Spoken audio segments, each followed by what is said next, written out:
气 Learn about another voice and culture of Taiwan with We Love Hakka. 现在就让我们加入客家风情，一起发现客家之美。中國話無應該用語言嘅漢字，也記法係建築國會彭家輝啲推動兩種時講嘅欣賞。從28年嗰位，今年將完成夢想，提拔用行業創作就得獎勵。正亦係佢啲談下博嘅夢唔係夢，一天愛本學士哦。Hailing from Lingluo in Pingdong, Hakka singer Julia Peng has won the Best Hakka Singer Award at the 34th Golden Melody Awards with her first Hakka album, Living Room Dreaming. She has become the first to win both Best Mandarin and Hakka Golden Melody Female Singer titles.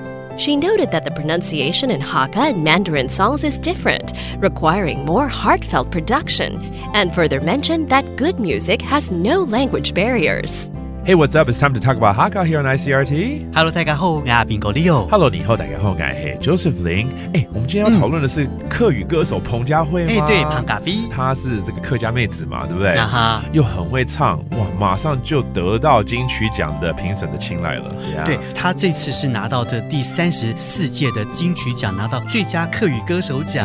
很厲害。她其實一出道的時候是以國語歌手的身份得到最佳新人獎，又贏了很多的這個金曲獎。對，其實他之前有跟羅文玉一起來演唱，今年呢就正式發行他自己客語專輯，全客語的專輯。全客語，對。這張專輯的名稱叫做《愛的躺下博嘅夢》，就是我在客廳做的夢。而且這張全客語的專輯是他自己寫詞寫曲，然後自己演唱，還有後製。這張專輯對他來說根本就是他自己小孩一樣。沒錯，而彭佳慧的表演天分大家都有目共睹，不管是他的演唱會啦，對，是現場的 live 的，或者說他飆高音鐵肺的那個功力，對，鐵肺歌后。而且你看，他是這個金曲獎裡頭的第一位雙語的歌后哦，真的。而且我記得沒錯的話，連最佳新人獎當時一出道的時候也是他拿走的，沒錯，就是他一生只能有一次最佳新人獎的提名，沒錯。知道嗎？而且呢，他那時候很特別哦，他真的是不露臉的，因為唱片公司覺得他可能不上相，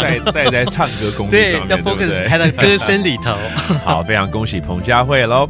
Let's teach you some of the phrases associated with what we're talking about, including the Golden Melody Awards, which is a Grammy equivalent in Taiwan. 金曲獎，金曲獎，金曲獎 and then a Hakka singer, 客語歌手，客語歌手，客語歌手 and her name is Julia Peng, 彭佳慧。彭家輝，彭家輝。If you get a chance to listen to her music, it is awesome. And thank you for listening to Talk About Hakka. 什麼大家？俺只say張來了。客家風情由客家委員會監製。We Love Hakka has been brought to you by the Hakka Affairs Council.